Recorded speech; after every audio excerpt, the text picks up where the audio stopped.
श्री शिवाय नमस्तुभ्यम। राधे राधे, जय श्री कृष्ण। पुत्रदा एकादशी सावन माह के शुक्ल पक्ष में मनाई जाती है। इसका विशेष महत्व होता है। इसे पवित्र एकादशी के नाम से भी जाना जाता है। पुत्रदा एकादशी का व्रत संतान की प्राप्ति और उसकी रक्षा के लिए रखा जाता है। एकादशी तिथि पर भगवान लक्ष्मी नारायण की भी पूजा करने का बहुत अधिक महत्व है। ऐसे में आइए जानते हैं पुत्रदा एकादशी का व्रत कब रखा जाएगा 2025 में और इसका महत्व क्या है।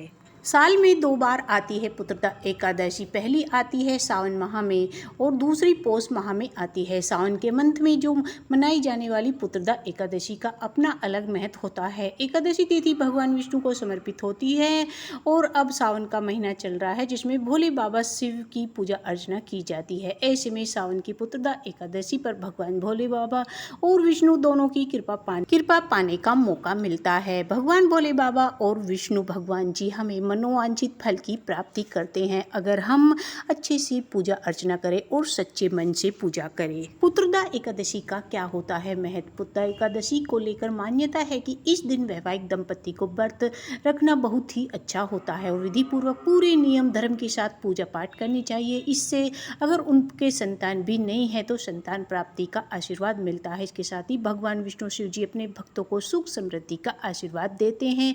यही नहीं, एकादशी व्रत करने वाले के दुख दर्द भी दूर होते हैं। जानते हैं पुत्रदा एकादशी का सोमवार तो सावन मास के शुक्ल पक्ष की एकादशी तिथि 4 अगस्त को सुबह 11:42 बजे तक लग रही है और 5 अगस्त को दोपहर 1:13 बजे तक रहेगी। सूर्योदय कालीन एकादशी होने की वजह से एकादशी 5 अगस्त को रखा जाएगा।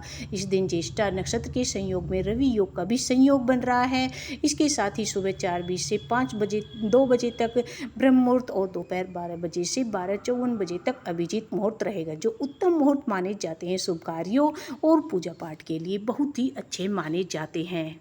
एकादशी के दिन अगर कुछ उपाय कर लिए जाए तो आपको संतान की प्राप्ति होगी और मनोवांछित फल की भी प्राप्ति होगी। तो एकादशी के दिन जो है आप तुलसी के पौधे के निकट गाय का घी का दिया जरूर जलाएं और तुलसी मंत्र करें और इससे सभी मनोकामना पूरी होती है। एकादशी की पूजा में भगवान विष्णु को पीले फूल और फल अर्पित जरूर करें। इससे वह प्रसन्न होते हैं जिसके प्रभाव से संतान सुख का आशीर्वाद मिलता है।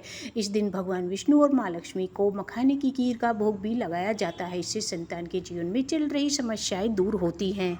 भोग में भगवान विष्णु को तुलसी दल जरूर अर्पित करें, फिर उनकी पूजा करते हुए आरती करें। इसके प्रभाव से संतान प्राप्ति के योग बनते हैं। पुत्रदा एकादशी के दिन दान पुण्य जैसे कार्य करने पर साधक का भाग्य उदय होता है और यही नहीं, व्यक्ति को संतान सुख की भी प्राप्ति होती है। पुत्रदा एकादशी के दिन संतान गोपाल मंत्र जरूर जाप करना चाहिए। तो यह मंत्र इस प्रकार है। ओम देवकी सुत गोविंद वासुदेव जगतपति देहि में तन्मय कृष्ण तौमे चरणम गते। तो इसका 108 बार जाप करें। पुत्रदा एकादशी व्रत करने वाले व्यक्ति को पूजा के बाद श्रावण पुत्रदा एकादशी व्रत की कथा जरूर सुननी चाहिए। ऐसा करने से व्रत पूरा होता है, मनोकामना भी पूरी होती है। अब आप शांति पूर्वक इसकी कथा सुनिए। इसके सुनने मात्र से ही वाजपेयी यज्ञ का फल मिलता है और आपको संतान की प्राप्ति होती है। तो द्वापर युग के आरंभ में महिष्मती नाम की एक नगरी थी जिसमें महिजीत नाम का राजा राज्य करता था, लेकिन पुत्रहीन होने के कारण राजा को राज्य सुखदायक नहीं लगता था। उसका मानना था कि जिसके संतान न हो उसके लिए यह लोक और परलोक दोनों ही दुखदायक होते हैं। पुत्र सुख की प्राप्ति के लिए राजा ने अनेकों उपाय किए, परंतु राजा को पुत्र की प्राप्ति नहीं हुई। वृद्धावस्था आते देखकर राजा ने प्रजा के प्रतिनिधियों को बुलाया और कहा, हे प्रजाजनों, मेरे खजाने में अन्याय से उपार्जन किया हुआ धन नहीं है, न ही मैंने कभी देवताओं तथा ब्राह्मणों का धन छीना है। किसी दूसरे की धरोहर भी मैंने नहीं ली है। प्रजा को पुत्र के समान पालता रहा हूँ। मैं अपराधियों को पुत्र तथा बांधवों को की तरह दंड देता रहा हूँ। कभी किसी से मैंने घृणा नहीं की, सबको समान माना गया है। सज्जनों की सदा पूजा करता हूँ। इस प्रकार धर्मयुक्त राज्य करते हुए भी मेरे पुत्र नहीं है, सो मैं अत्यंत दुख पा रहा हूँ। इसका क्या कारण हो सकता है। राजा महिजीत की इस बात को विचारने के लिए मंत्री तथा प्रजा के प्रतिनिधि वन को चले गए। वहाँ बड़े बड़े ऋषि मुनियों के दर्शन किए। राजा राज्य की उत्तम कामना की पूर्ति के लिए किसी श्रेष्ठ तपस्वी मुनि को देखते फिरते रहे। एक आश्रम में उन्होंने एक अत्यंत वयोवृद्ध, धर्म के ज्ञाता, बड़े तपस्वी, परमात्मा में मन लगाए हुए, निराहार, जितेंद्रिय, जितात्मा, जितक्रोध, सनातन धर्म के गूढ़ तत्वों को जानने वाले, समस्त शास्त्रों के ज्ञाता महात्मा लोमेश मुनि को देखा, जिनका कल्प के व्यतीत होने पर एक रोम गिरता था।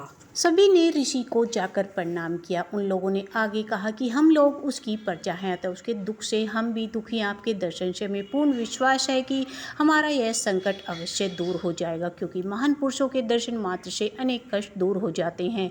अब आप कृपा करके राजा के पुत्र होने का उपाय बताइए। वार्ता सुनकर ऋषि ने थोड़ी देर के लिए नेत्र बंद किए और राजा के पूर्व जन्म का वृत्तांत जानकर कहने लगे कि यह राजा पूर्व जन्म में एक निर्धन वेश्या था। निर्धन होने के कारण इसने कई बुरे कर्म किए। यह एक गांव से दूसरे गांव व्यापार करने जाया करता था। एक समय जेठ मास के शुक्ल पक्ष की द्वादशी के दिन मध्याह्न के समय वह 2 दिन से भूखा प्यासा था, एक जलाशय पर जल पीने चला गया। उस स्थान पर एक तत्काल की ब्याही हुई प्यासी गौ माता जल पी रही थी। राजा ने उस प्यासी गाय को जल पीते हुए हटा दिया और स्वयं जल पीने लग गया। इसलिए राजा को यह दुख सहना पड़ रहा है। एकादशी के दिन भूखा रहने से वह राजा हुआ और प्यासी गौ को जल पीते हुए हटाने के कारण पुत्र वियोग का दुख सहना पड़ रहा है।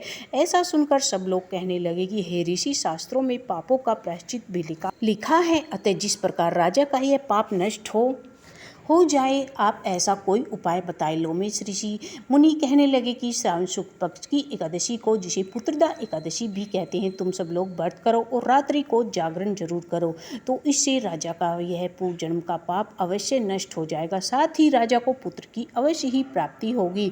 लोमेश ऋषि के ऐसे वचन सुनकर मंत्रियों सहित सारी प्रजा नगर को वापस लौट आती है।